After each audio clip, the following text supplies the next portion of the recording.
I'm the ranting monkey, but I'm not really going to bother with an explanation of who I am or what we're doing because nobody's watching yet. Hi, Weebo. How are you? I just I've had like 4 hours of sleep in the last 24 hours, so that's yeah. Oh, you're young. That should be fine. I'm on hella caffeine. Thank you for pulling away from my endless study resume. Oh, that's what I do. I'm a distractor. I'm a great distractor. Mm. Okay, guys, for those of you wondering why there's a stream starting at 10:30 on my channel, our regular Lords of the Night stream, which was scheduled on Scribble's channel, died when his internet did. So we're hoping he still comes back, but we missed question time, and I like question time. So I thought, why not start a little AMA over here? I didn't tell Weebo that's what I was doing. Oh. I just asked her if she wanted to come chat. So, guys, if you want to ask anything, as long as it doesn't dox me, you can ask. And Weebo's pretty open. It's one of the things I love about her. The girl, you have like no shame. I like that. I no, I don't.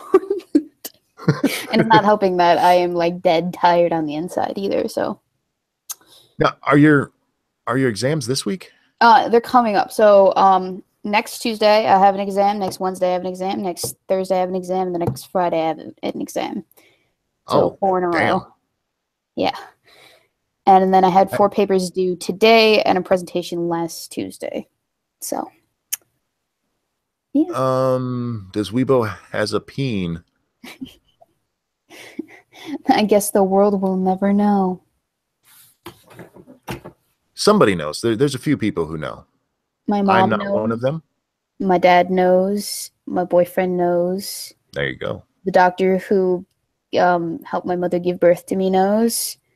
My grandmother probably knows. There you go. So see, there are people who know the secret, but you have to know them to know. Yeah. Terry Diamana says, since you like the Poisoning the Well video, have you heard Richard Cheese's music? I have not. Weebo, what's your major? So computer science and psychology. And then I was thinking, since I put so much effort into it this semester, why not minor in Greek, since I have to take it next semester too? Are you regretting that decision? I want to say yes, but also no. I regret nothing. The Hate Camel says, obviously, Scribe was hacked by the Russians. That's according to unnamed sources, that's what we've heard. Yep, it's the fucking Russians, man. Better place to live, Detroit or Ann Arbor? Oh, that's like picking between herpes and the other herpes. Detroit is a shithole, so I'd have to say Ann Arbor. I've never been. But Jones, are you? Sorry. Oh, you've never been? No. Detroit. Have you ever been to Cleveland? No. Oh, so I was gonna say Detroit is like Cleveland after a nuclear blast, but that won't help you. Not kind. It's just a shithole. Detroit got so bad, and so many people moved out, and the neighborhoods just started looking so bad. They started just demolishing houses to get rid of them because they look so bad. Yeah, that's how fucked Detroit is right now. Yeah. Skeptalk says he lived in Ann Arbor for 5 years. So what's your opinion, Skeptic? Ann Arbor or Detroit? What's the dumbest conversation you've gotten sucked into?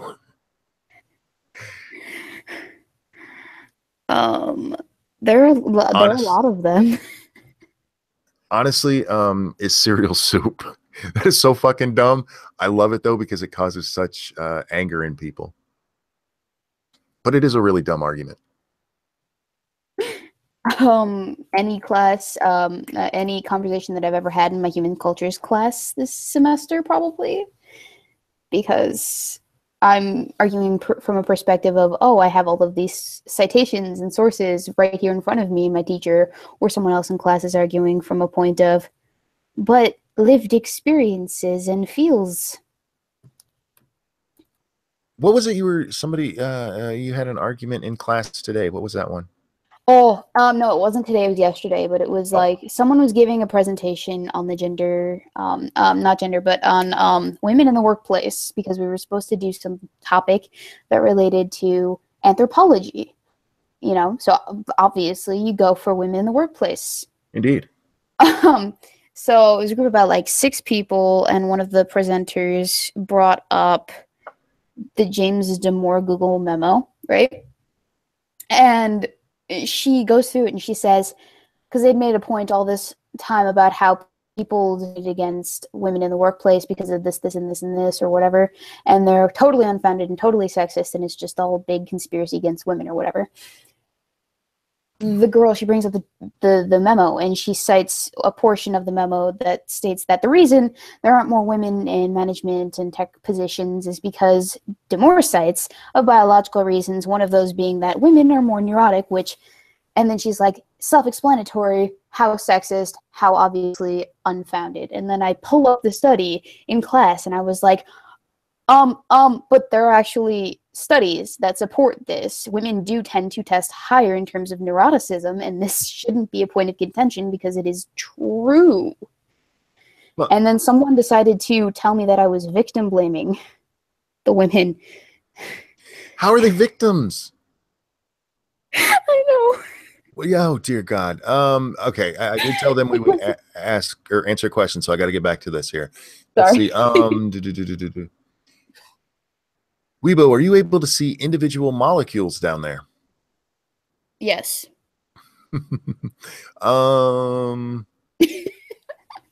Speaking of Greek, how are you on butt stuff? We don't touch the monkey butt? I've never done butt stuff before in my life. That is not what she has said on other streams. Filthy lying whore. Well, that's not necessarily untrue, but in this case, I'm not. Thank you, Diesel Dave. I'd rather live in Detroit than Cleveland. Yeah, they're both shitholes, though. Man. Oh, let's see. Renting Monkey, people will literally jump in my trailer and grab freight while I'm trying to back into a dock if I deliver in Detroit. Jesus Christ. So what you're saying is don't back into Detroit with your freight open? That sounds like it's referring to butt stuff. Yeah, I know. Let's see. Okay, we're done with questions here. So how often do you get in fights with your classmates? Every opportunity that I can get into a fight, I take it, because I'm all about that argumentation, boy. Have you noticed any like negative consequence from your teachers for that? Not necessarily. Actually, I wrote 2 papers for my social psych class. This is not the human cultures one that I always get into fights in, but I did write 2 papers for my social psych class. One about our day of talking things that we don't get at class, that we don't have class, and we all talk about shit that has to do with diversity and whatnot. And I wrote it and I reflected on it using social psych terms, and I slipped a very subtle Hitler did nothing wrong joke into it. And my teacher was like, "You make very good points." Nice. And then the second paper I wrote was about prejudice in uncivil discourse, and I'm actually thinking about making it into a video because it was just so good. But I went through the process of why people have these prejudices against certain people, and I used an example of someone who thinks like a Trump voter is a hateful bigot versus someone who thinks a black person is just automatically a thug. And I went through the process of breaking down how the uncivil discourse can arise out of that. And my teacher was like, spot on. But I turned it in today, actually. So we'll see how I did on it. But in the human cultures class, she doesn't grade us based on the things that we say in class. But based on the amount that I say, she tends to kind of just be like, no, and move on to the next person because I say a lot in that class. So that would be the only like downside thing, because she does encourage discourse a lot in that class, actually. Point Curation says, not a question, but if you want to get really pissed off, watch the footage of the Brailsford shooting. I did watch that. That was horrible. That was hard to watch, and I do not see how he was found innocent. sent a message saying he only just got back. So, but yeah, if you guys do go watch that, I don't recommend watching it because you're going to see a man die, and it is horrible to watch. It's hard to watch. Yeah, I don't know what else to even say about it. It was horrible.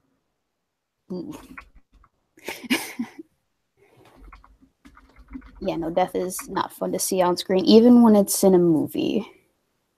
It's not fun. Well, this one, part of the thing is that the cop is yelling at I forget his name, the guy who died, him and the girl that's with him, and telling them to get on the ground and giving them these instructions, and they have him completely subdued, and I don't understand. Well, I guess I do understand. They were having them crawl over to them so they could get access to the hotel door because they wanted to break in and see if there was anybody else in there. But they are so the instructions are just so hard to listen to the way they're doing this. And the guy, he clearly goes to adjust his shorts as he's crawling towards them, at least in my opinion, and they blast him for it, saying they thought he was reaching for a gun. Yeah, no, I would actually have to ask how much experience those police officers had with situations like this, because even in training situations and scenarios where you're doing that kind of stuff and you know they're not actually going to shoot you, it's nerve-wracking, and you make all of the wrong calls if you're not that experienced. Well, that's what I'm wondering. I don't know. Like I said, I don't see how they could do it, and maybe there was more information in there, but man, that's hard to watch. I don't recommend it to people. I really don't. Will you be doing ads in Scribe's place, Weebo Jones? Scribbles, welcome back. Hello, guys. I am so sorry. My internet completely crapped out there, and I thought maybe it would come back in time like the previous time so I could come back on. I don't know what's going on. Comcast is being a jerk today. Dude, shit happens. It's happened to all of us at this point. Real quick, before I forget, you had an ad that came in after. I figured I did. It's from Johnny Bravo. Okay. It's a high quality internet that doesn't cut out. Yeah. Well, I will add that. I was actually, gosh, are people here? I don't even have the link to the stream. Yeah. We have people here. Because I already, waiting for the internet to come back, I already wrote some ads. Oh, nice. So if particular individuals are in the chat and they don't mind having it done here rather than on tomorrow night's stream, I could read a couple off now. I sent you the link to the actual stream in DM. Oh, thank you. All right, got it. Let's see. So let me check and see which ones I have done here. Is Peter Hades here? Peter, are you around? Peter and Mule and Tall Person. Hey, yeah, Peter just showed up. All right. Hey, Peter, would you like me to save the ad until tomorrow night's stream on the official stream on Monkey's stream, or I can do it now? And same for Mule, same for Tall Person if you're here. I was very industrious because I was very angry that my internet was down, so I got fueled. Mule's 1066 says, read it. All right, Mule. All right. So Mule asked for a found footage in a timeline where Steve Irwin disappeared filming the Ranting Monkey Troupe on the Batsident night.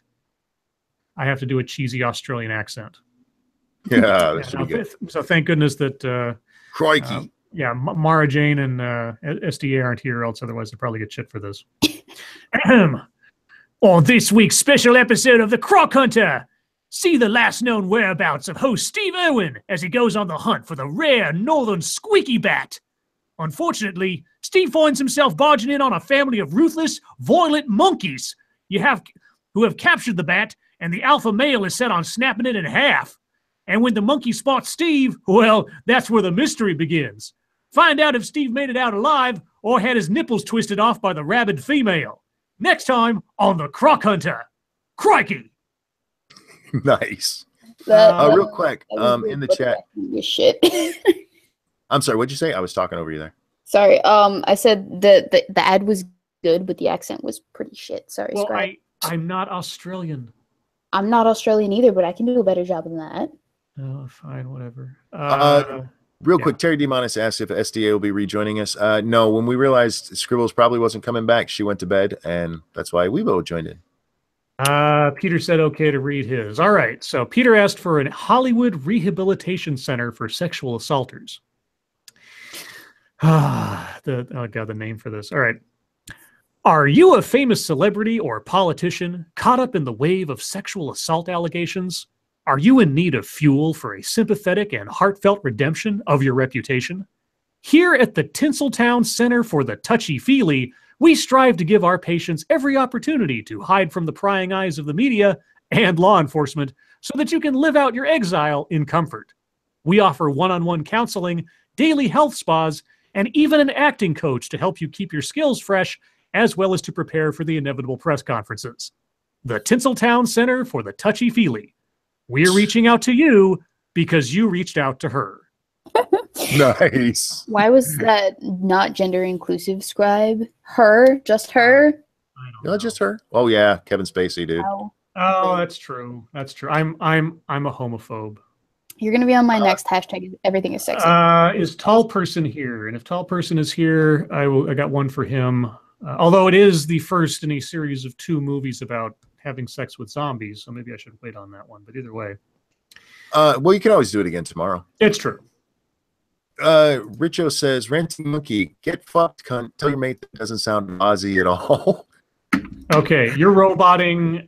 I hope to God my internet doesn't suddenly die again. But tonight I have no idea what's going to happen, so I'll take it as it comes. No, monkey was roboting for me too, Scribe. You sound fine. So it was me. Okay. You guys want a deep topic? Because I had one ready to go before shit went bad. Or are we into chat time? Sorry. Well, what we did was I told them they could ask questions. We've answered the questions that have come through. So if you want to go ahead and start a deep topic, we can always answer questions if any more come in. Sure. So I caught this one on everyday feminism. Oh. It's a top 10. Oh, dear so God. 10 things every intersectional feminist should ask on a first date. Oh. I cannot... Read that again. 10 things that every intersectional feminist should ask on a first date. The only thing an intersectional feminist should ask on the first date is, are you fucking crazy? Why are you dating me? Well, if I am dating you, I would be fucking crazy, wouldn't I? No shit. Okay. Let's hear the list. Crazy guys. Point Curation says, put it in deep, Scribe. And Peter, you're welcome, Peter. I hope you like that. Now, just to make sure that all the other people who are listening on the other stream tonight don't miss out, I will reread all the ads tomorrow. But I just figured that while I was here, I might as well give you what I'd already worked on. All right. So I'm going to skip the, well, maybe I better not skip the opening because it kind of sets everything up. As a queer femme of color, oh fuck, I keep close relationships with people who go beyond allyship. Good. This is amazing. This is every buzzword smashed into this. They're true accomplices in the fight against white supremacy, queer phobia, and misogyny. If you're not going to support marginalized folks, then we can't be friends, let alone date. The personal is political. Beyond the lovely cushioning, happiness, and support that we receive from our platonic relationships, which are, in all honesty, soul-feeding and essential, feminists also date. But there are questions we have to ask before we get close to someone. The following list of questions is applicable to all relationships, certainly not just cisgender heterosexual ones. Okay. Number 1.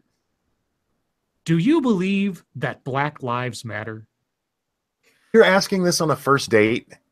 That's a heavy question, man. Yes, question mark? Wonderful. Let's start here. There are 3 categories that are non-negotiables for me. An understanding of race, class, and gender. Not everyone understands how these 3 can be insidious, systemic, and intertwined. But anyone who doesn't take time to learn how systemic racism works isn't going to care about how racism affects me or people who are darker skinned than I am. I don't want to have laborious discussions where I have to prove to someone that white privilege or non-black privilege exists. Non-black privilege. I hadn't heard that one before. Wait. Scribe. What I'm hearing here is that she doesn't give a fuck about fat people, people who Oh, are yeah. mentally handicapped. Oh, well, this is just question number 1, Weebo. Oh, okay.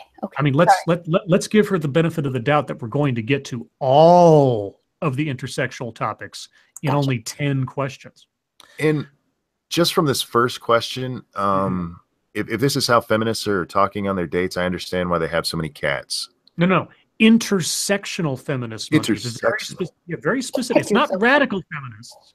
It's not cultural feminists. It's not second wave feminists. It's not black feminists or white feminists. It's intersectional feminists. You got to remember, these denominations are very specific.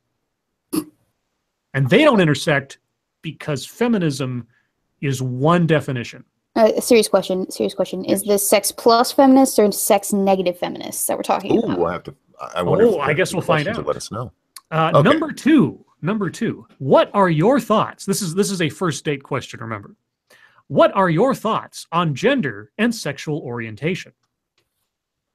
That sounds like a trap question. Oh, hey, that is homophobic. That is transphobic. A trap question, monkey. That is transphobic to Weebo. Thanks. Sorry, Weebs. Jesus, don't ask any trap questions. What the hell? The gender binary is a tiny box. Oh my God. I want to know more about your tiny box, baby. Yeah, talk to me about that. And I wish it didn't exist, but it does. I wouldn't want to be with anyone who is queer phobic.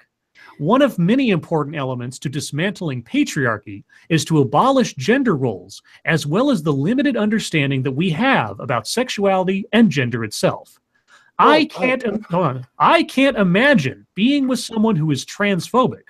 As a feminist and woman of color, it would be a betrayal of what I stand for. Ignoring trans misogynoir. Ignoring now I've talked about misogynoir before. Right. Misogynoir is where in the black demographic, where black men will discriminate against black women based on the shade of their skin. They will seek out more lighter shade black women than they will darker shaded black women because there's racism and misogyny within the black community. Yes. Okay. Ignoring trans misogynoir would be to deny one of the biggest, most despicable problems that we face. I hate these people. Well, real quick, I want to address something she said there. Say we don't know much about sexuality and gender. Yeah, we do. We know a ton about it. Yes. You people just won't pay any fucking attention to what we know. We know that this and this move towards each other in a direction that is intersectional. Mm-hmm. That is what we know. Yeah. And sometimes it works the other way. Let's see. Number 3. Again, I'm going to do this every time because I just want to make sure people understand. These are first date questions. That's the part that's really blowing my mind. Yeah. Number 3. How do you work to dismantle sexism and misogyny in your life? I've met cisgender, heteronormative, cishet men who hate women. They say they love women, but that love is conditional on not having their toxic masculinity questioned or threatened in any way. And they love us as a monolith. They love what women have to offer, whether it is sex, food, love, care, emotional labor. They love us for what we can do for them, not because of who we are for ourselves. It is crucial for cishet men to learn how to decenter their male privilege in order for them to understand the multitudes of interpretations of femininity and womanhood. Are there any females in the audience right now that are single? I have a request of you. I need, if there's a single female in our audience, I need you to go on a date and ask these questions and film it. What happens if I ask them of like a really long time boyfriend? You know, that could be funny too. You should actually record that and upload it. That would be funny. Oh yeah, do a video with your boyfriend and ask him these questions. Like, don't give him any preamble. Okay. Just say, I need to ask you some serious questions about our relationship. And then make it real serious. Send me the link and I'll do it when I get home. All right. I will zap it to you right now. We still have like 7 questions to go, guys. I mean, it's important shit. Weebo, there you go. All right. Number 4. What are your thoughts on sex work? Oh, we're getting to the sex positive stuff. Sweet. Nice. I want to hear her answer. Yeah. You may scratch your head at this one, but much like racism and misogynoir, being pro-sex worker is a necessary pillar of dismantling the patriarchy. I don't mean pro-sex worker in the sense where non-sex workers write op-eds and think pieces about how sex work is amazing and feminist. I mean the kind where we pass the mic to sex workers because they know their experience is better than anyone who hasn't ever engaged in sex work. I mean the kind of I don't know what this word is. This is Scribe speaking. I do not know what this word is. I'm going to spell it out. Heauxism. Pro-hoism? Oh, yeah. No, isn't that new age way of saying hoism? Did they come up with a fancy new word to say ho, but they just spelled it? That's a fancy whore. So it's like saying women with a Y. They've changed HOE into HEAUX. Yes. Holy shit. Okay. Wait, whore should not be high class. That's all I'm saying. I mean, if you're gonna bang a whore, you want her dirty. You don't want disease, but you want her a little dirty. You don't want her HEAUX. Okay. Yeah, no, it says spelling is altered to reflect difference and refinement. Black or brown women and femme, cis, or trans who are pro-sex and or pro-sex workers and support sex. Radically thoughty and proud of it.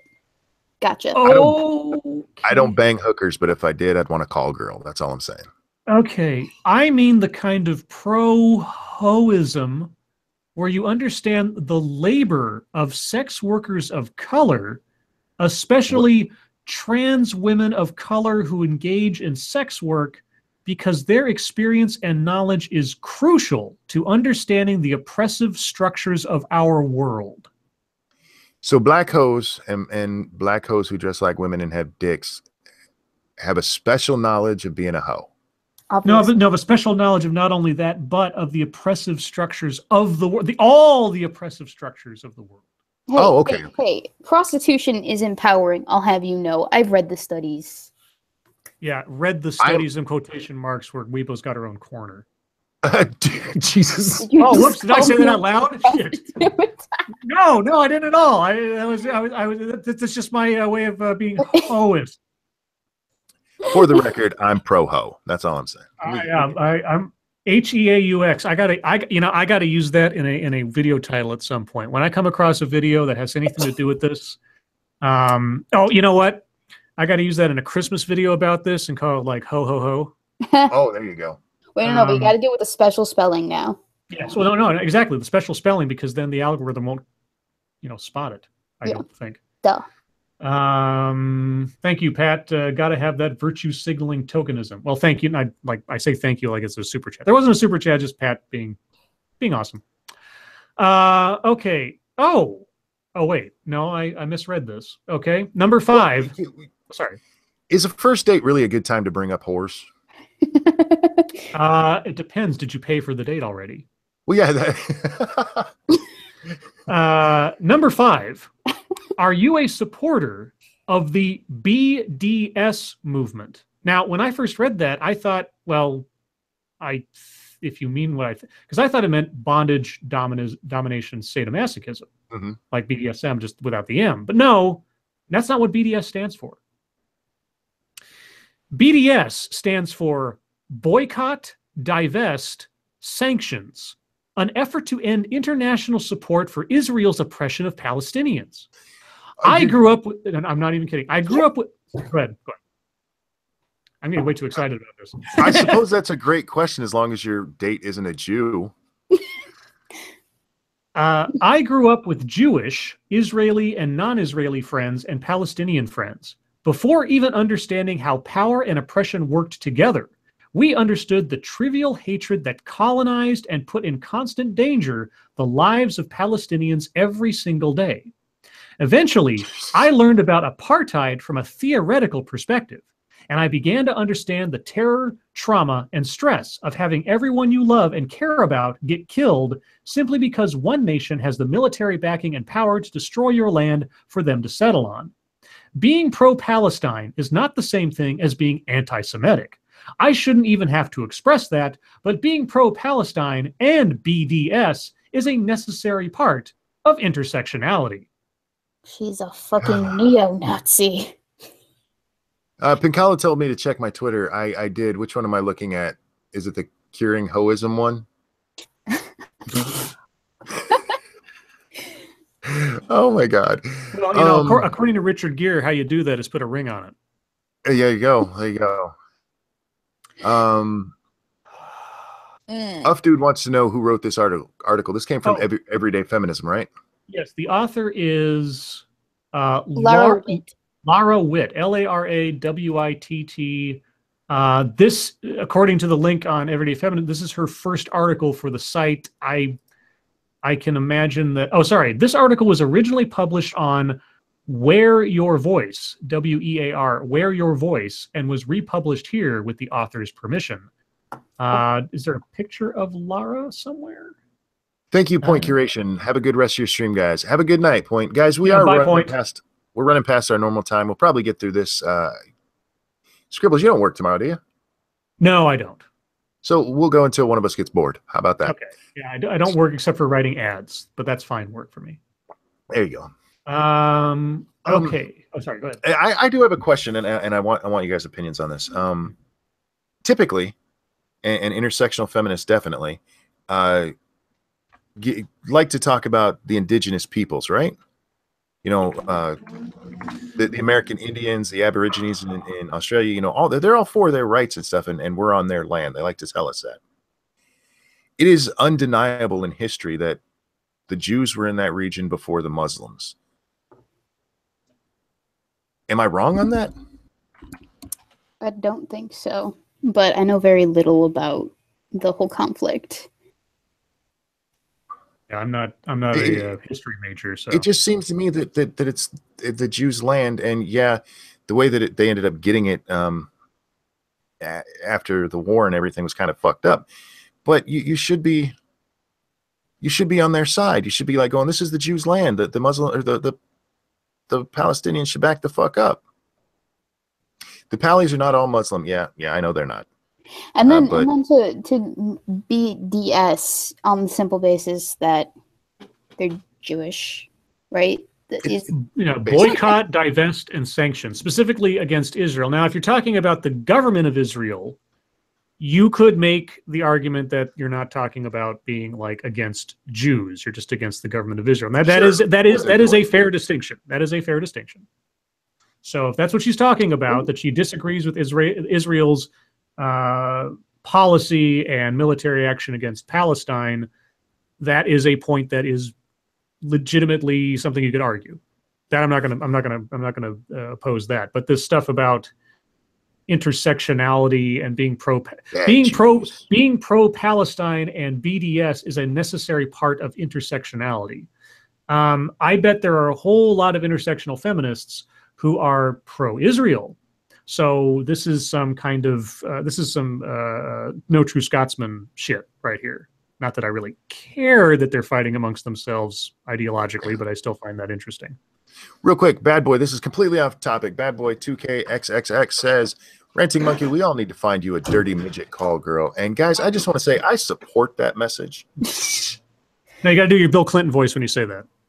Oh God, you know, I used to be able to do a really good Bill Clinton. I don't know if I can still do it. Oh, I'm sure you could with a little practice. Okay. Well, amazingly enough, the monkey brought that up. Number 6's question is, what is your understanding of settler colonialism and indigenous rights? If they're dead, it doesn't matter. Just kidding. I'm just kidding. Whoa! True story. Yes. And you know what? If I asked you that and you gave that answer, we would date forever. Whoa. Whoa. Monkey, you could be my father. This is weird now. Well, that's just the current rage, isn't it? I couldn't be your father. I have never banged your mom. You don't know that. I do. You don't know what Okay. it looks like. I know where my dick's been.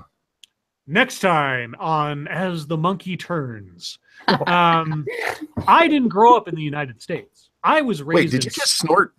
Yes, I do that Weebo, sometimes when I laugh. that's awesome. I like people who snort when they laugh. Thank you. Anyway, go ahead. I'm sorry. Coke addicts do it all the time. They're I sweating. didn't- Oh, I love it. I didn't grow up in the United States. I was raised in Switzerland. So my understanding of how Europeans committed genocide against indigenous populations here in the US was fairly limited. It required a good deal of my own research, Wikipedia probably, to really understand how settler colonialism works and how devastating the erasure and violence against Native Americans is and was. Your date thinks Native Americans are tropes or relics of the past? No, thank you. A key part of intersectionality is having a complete understanding of how historical and current policies endangered the lives of millions of people simply because of white supremacy and the colonialist entitlement to finite resources and land. This woman has the driest cunt on the planet. So I have something to say about this. Assuming that she has one. So, okay, we actually have had this conversation in my human cultures class before, and my teacher was all about how the Brits kind of colonialized the entire world and how oppressive they were, and, you know, how everything today is a result of how much the Brits colonialized. And then she gave us the definition that she was using for colonialism.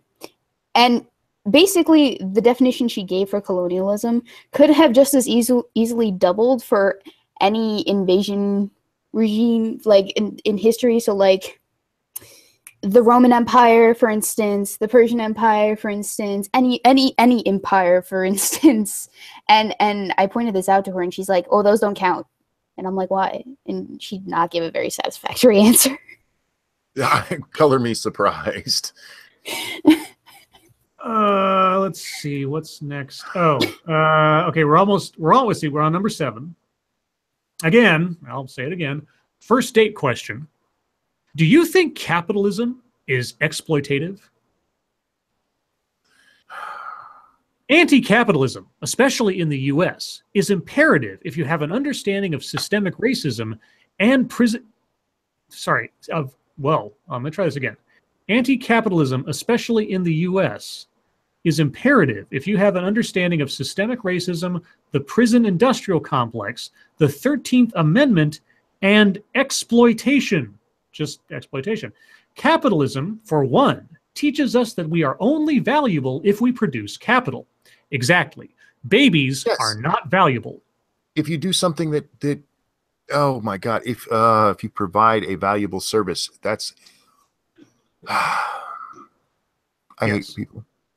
That means that if you aren't contributing to the system with your labor, your life means almost nothing. You're correct. Babies are not valuable. Babies are useless, and everybody hates them because they produce nothing but poop. You're correct. I love babies. They're so cute. They make me happy. For the record, Their cheeks. Scribe doesn't actually hate babies. He's being facetious here. Yes. Well, I might be feces-ish. There you go. Feces. That actually sounds like you have a feces fetish. No. Yeah, like you're German or something. Yeah. Minding freedom. But seriously, who? Okay, what number question are we on? This is 7. 7.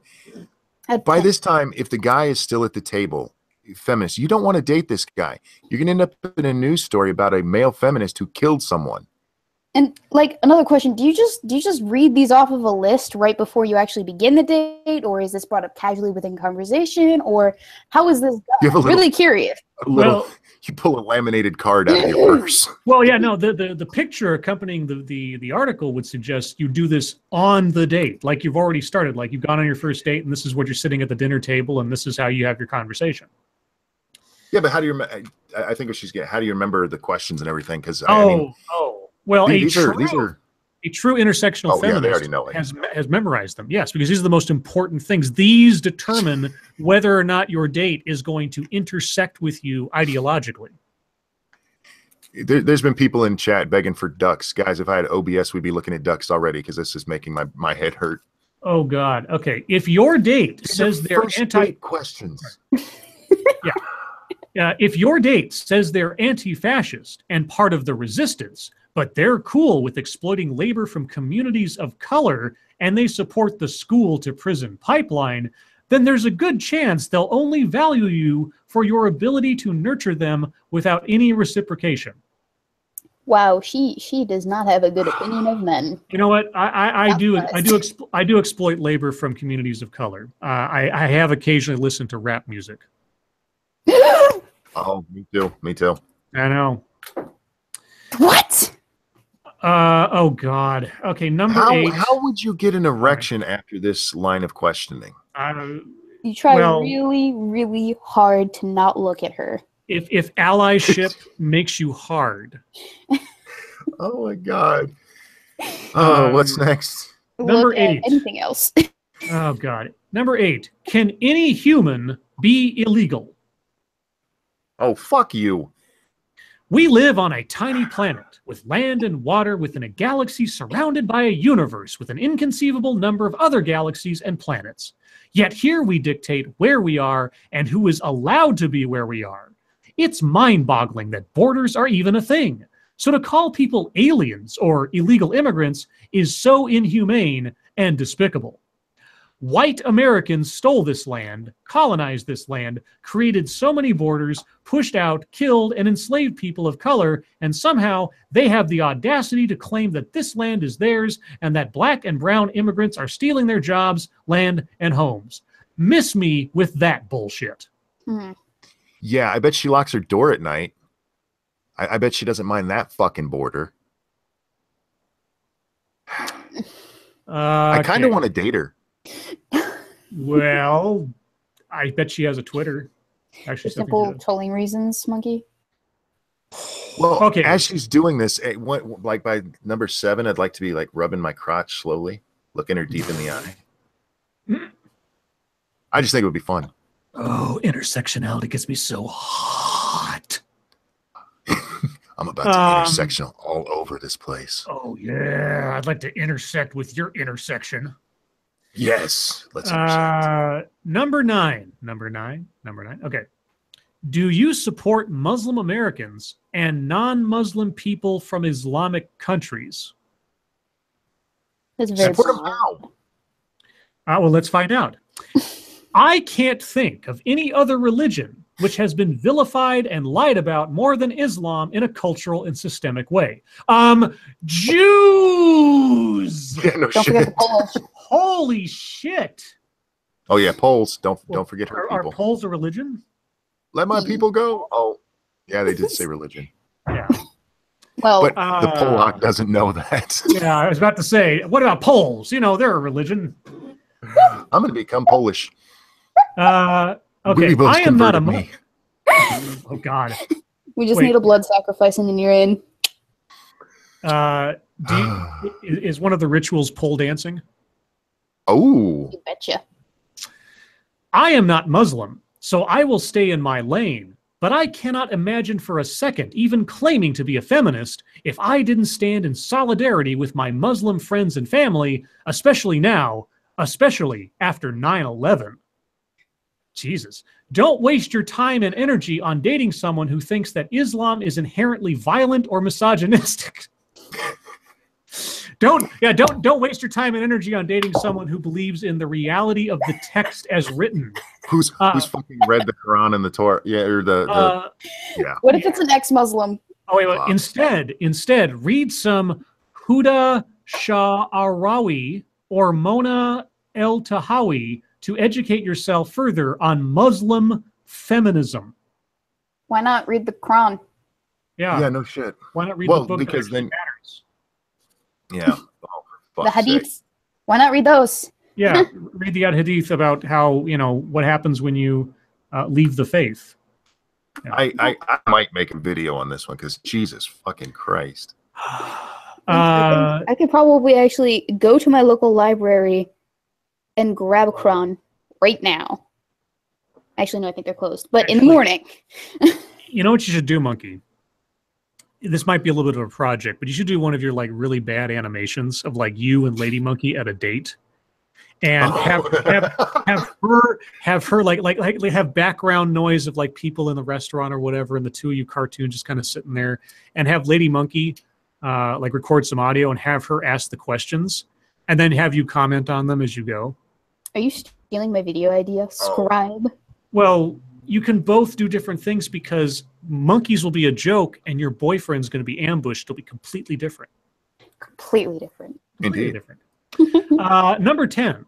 Oh, but you should also like not release your videos until the exact same day, so there's no like overlap or questions of like one copying the other. True. Number 10. This is the last one. This is the most important one, I guess. The last one. Number 10. Does your allyship include disabled folks? Would you bang a cripple? As an able-bodied woman, again, I will stay in my lane. But intersectionality, I love it how I'll stay in my lane, but intersectionality. But intersectionality has to include a solid platform for disabled people. Otherwise, it'll fall out from underneath them.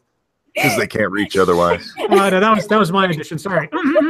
But intersectionality has to include a solid platform for disabled people and not just the visible disabilities. If you have disabled friends or family, please make the effort to listen and learn about their lives and their experiences. Disabled folks are subject to shaming and violence because humans are awful and lack empathy. Be mindful of others who mock disabled people. That kind of cruelty is inexcusable. On a date with someone who uses ableist slurs, walk away. That's the end of the article. For the record, I can state with absolute certainty, Lady Monkey would fuck a cripple. Oh, sorry. Here's her capsule at the end. Lara Witt is an intersectional feminist writer, the managing editor of Wear Your Voice magazine, and a digital media consultant based in Philadelphia. Uh-oh, Gutenberg. She writes about self-care, pop culture, and deconstructing systems of oppression. Her work has been featured in Teen Vogue, Harper's Bazaar, Bust Magazine, Elle, and more. And here's her Twitter. It would be great if she's the one who wrote the Teen Vogue butt sex story. That would just be great. Oh, the one with that actress? Was that the actress Gabrielle Union? Was that it? I don't remember that part. I just remember them giving advice on how to have butt sex to kids. God. So I have a serious point of contention with this article, especially at the very end. When she says that humans lack empathy. Hang on, let me pull up that exact quote. They're awful and lack empathy, yes. Because your girl's a psych major. I just took social psych. I can tell you for a fact that humans do not lack empathy. If that were the case, you wouldn't feel any empathy for all of these people that you've intersectionalized into your feminism. Wait, I have a question, though. Is our author not human? Yeah, no. Because doesn't that also make her awful and lacking in empathy? Yeah. Okay. Yeah. Real quick, Bloodwing asks if this is really the ex-writers from Medusa pulling one over. It sounds like it. Well, I don't know. You'd have to check and find out if Wear Your Voice is illegitimate, or like a joke or something. Because anyway, what were you saying there, Weebs?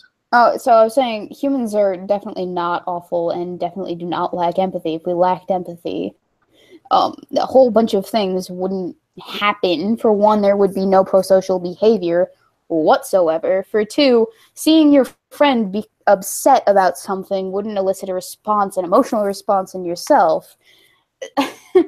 Just the whole concept of in-group versus out-group, the whole concept of dehumanizing someone because you've outrooted them. Just there's a whole bunch of things in psychology that completely contradict all of her just bullshittery.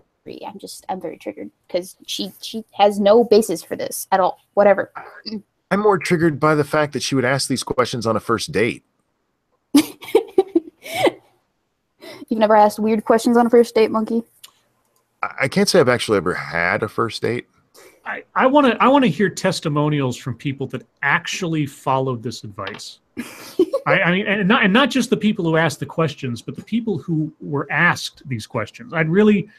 I'd really love to see, in all seriousness, I would love to see what actually happens in a real world situation where someone takes this to heart, sits somebody down, and interviews them on the correctness and purity of their intersectionality and what the result is. Because I have to wonder, can anyone, even someone who claims to be an intersectional feminist, adhere to all of this at the same time? Aside from our author, apparently. Well, let's be honest. When you're going on a date, you're looking to eventually have sex, and I just, if this is how you start out, there's no, small talk. No, I need to know how you feel about hating Jews. That's, I get up and walk out after the third question because I'm like, no way I'm sticking my dick in that. Never stick your dick in crazy. Good night, Cozy. Night night. Hi, Cozy. Also, we've had a video tweeted to us that actually addresses hoism or curing hoism from Blind Press. So I retweeted that one out. But Punisher says, I followed this advice. I got a promotion, a wonderful wife owner, and a lovely wife's boyfriend. Oh, and castrated, I bet too, right? Yeah. Guys, actually, awesome. I've had a long day and I'm starting to shut down. So before I start falling asleep, I think I'm just going to bid adieu for the evening. Well, how about we go ahead and wrap this one up because I'm getting tired too. I know Weebo's supposed to be studying. Yes, you should be. Yeah. Everybody, sorry about what happened with the mainstream earlier. That sucked. I'm sorry, guys. Thank you for joining us over here. Scribbles, a pleasure as always. Weebo, thank you so much for coming to talk to us tonight. Thank you for having me. Everybody, always. Your life makes me sad. We'll see you next time. Bye, guys.